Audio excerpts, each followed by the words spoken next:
I think Jesus must having a bad day.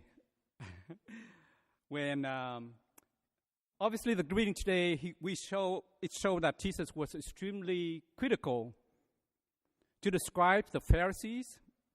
The scribes are the biblical scholars, and the Pharisees are the well-educated by lay people because they preached but did not practice. They tie up heaven burdens and lay them on people's shoulders, but they will not lift a finger to move them. So in short, they abuse their power. And if you notice, during Jesus' lifetime, we know that Jesus was not just critical to the scribes and the Pharisees, but also all those in power, King Pilate, King Herod, religious leaders, that's include me.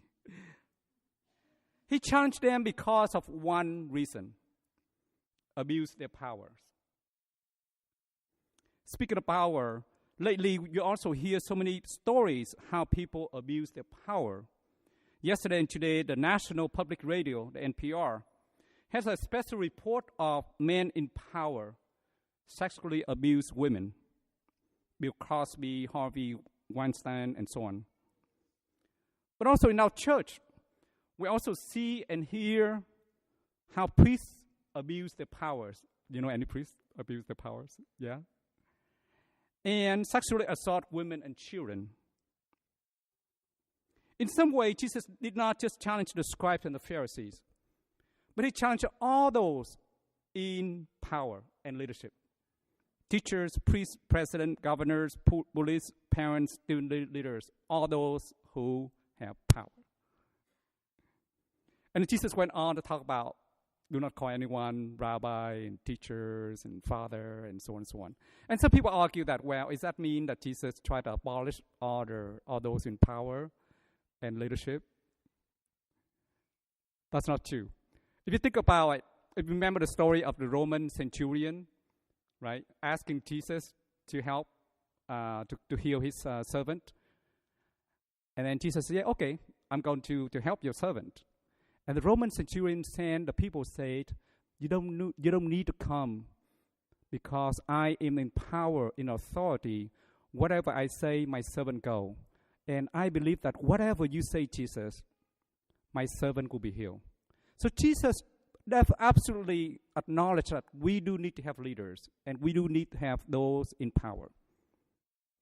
And our life experience also testifies that's the truth. We do need leaders. But we also experience that we have good leaders and bad leaders, right? We have good priests.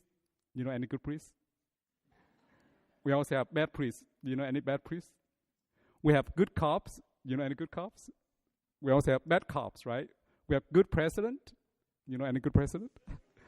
And you also have bad presidents. We also have good parents. We also have bad parents. So here's a question for us. What makes us to be great leaders? And what caused the leaders to be bad leaders? What makes parents to be great parents? And what caused parents to be bad parents? And what is Jesus saying to us, all those in power and leaders? Does Jesus offer any insights or teaching that unique and radical than the one that we experience? So what causes people or what makes people to be good leaders or bad leaders? Or what causes people to be bad leaders and bad parents and so on? I think it has to do with two reasons. And Jesus also has two messages for us for those two main reasons. The first reason has to do with the mindset. The mindset. What causes people to be bad leaders? Well, the obvious answer is because they abuse their powers. But what underneath of that? Why did people abuse their power? I think it has to do with two reasons. One is the mindset, the other one is the value. So let's look at the first one, and what is Jesus saying to that? The mindset or the attitude. The mindset or attitude is that how we see ourselves and others. How do we see ourselves and others? The classic example is King Pilate.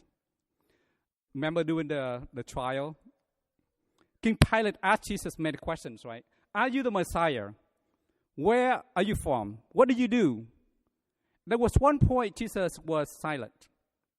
And King Pilate was upset. And he said, why don't you answer my question?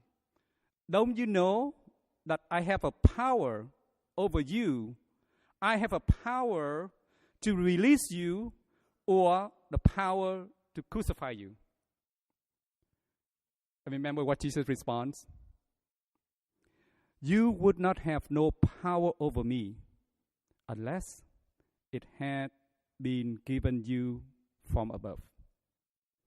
You would have no power over me unless it had been given you from above.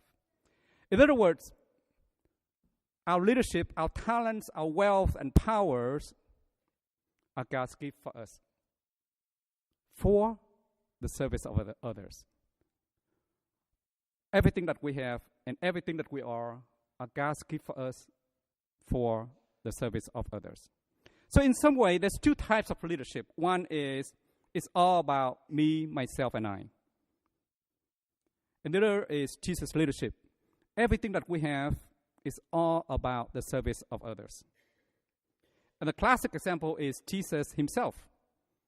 Remember during the Last Supper, he washed his disciples' feet. And he said, I am, you call me the masters. I am, you call me the Lord. Yes, I am the one who washed your feet. So the first reason why people abuse their power is their mindset or attitude. I'm educated. I'm wealthy. I'm the pastor of the parish. I'm the father in the family. I'm the cop in the city. I have power over you, and I can do whatever I want for my benefits. And Jesus offers another mindset or attitude. Your power is given from above for the service of others. So the greatest among you must be your servant. Now, you can, if you look around, there's plenty of people who are extremely generous using their power and authority and their wealth and their education for the service of other people. Let me give you a few examples. When I just came here 2 months ago, our community right here, just imagine this mass that we have every Sunday. If you think about it, you know, we have deacon, we have musicians, spend hours and hours to practice, to help us, to serve us. And then we have student ministers who welcome us and to organize and find the lectors and find the EM, Eucharist ministers, and all those people. They use their time, their talents, and their wealth for the service of other people. Parents, I see countless of parents who sacrifice their time and their energy and their money to educate their children. One story. One time I was taking a walk, and I ran into this mom.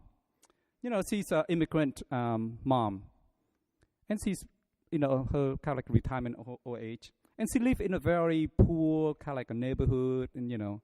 So I asked her about her life.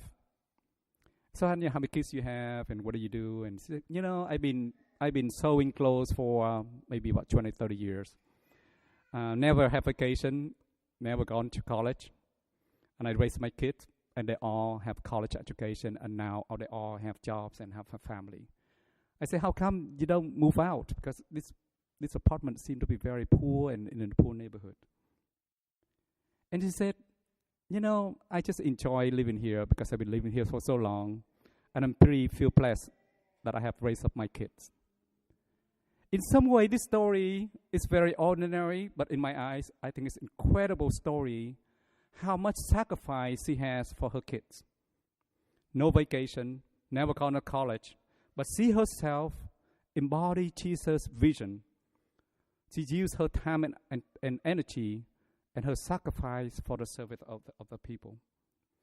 Another story is, you probably hear lately for these past few weeks, we hear a lot of announcement about interfaith shelter. I mean, that's incredible.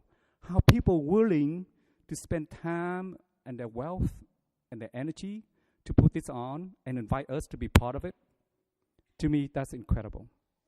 So that's the first reason. The first reason why people abuse their power because of the mindset. We have two different mindsets. One is me, myself, and I. And the other one is my power and my leadership, my time, my talents, my wealth, everything is from gifts from God for the benefits of other people. And the second reason why people abuse their power is how we value ourselves and others. How we value ourselves and others. We often define and value our worth based on what we have and what we can do. As a matter of fact, the whole society keeps telling us that same message. If you drive the nice car, you will have the power. If you can become millionaire, you become happy and have a lot of power. One of my sisters said, well, if I have a lot of wealth, people will have more respect of me. If you are educated, you will fulfill American dreams to get a nice job, buy a new house, and people will respect you more than working in McDonald's. And if you use this lotion or this product, you will look prettier and people will respect and like you more. You hear those kind of messages, right? All over again, society and we ourselves buy into that. That our worth is depend on what I can do or what I have. Imagine for a minute, if most of us value our worth and our worth of other people based on what we have and what we do, what does our world look like? What does our world look like? You can imagine if we buy into this mindset or this value, there's a huge gap between the rich and the poor. The gap between the rich and the people. The gap and the distance between the educated and the uneducated. And the gap between the citizen and undocumented. The gap between the healthy and the handicapped, and so on and so on. So what is Jesus saying to us? Our worth, our value, is based on not what we have, not on what we can do, but on who we are. On who we are. We are all brothers and sisters of one God, the Father in heaven. The gospel today, we hear Jesus challenge the crowds and his disciples. As for you, do not be called rabbi. You have only one teacher, and you are all brothers and sisters. Call no one on earth your father. You have but one Father in heaven. Do not call anyone call masters, or do not be called master. You have but one master, the Christ. In the first reading today, we also hear the same message. We hear Prophet Malachi proclaim the same message. Have we not all the one Father? Has not the one God created us? So we're all brothers and sisters of one God, the Father in heaven. And the classic example is Jesus himself. Who has all the wealth in the whole world? Jesus. Who has all knowledge and intelligence? Jesus. Who has all the powers? Jesus.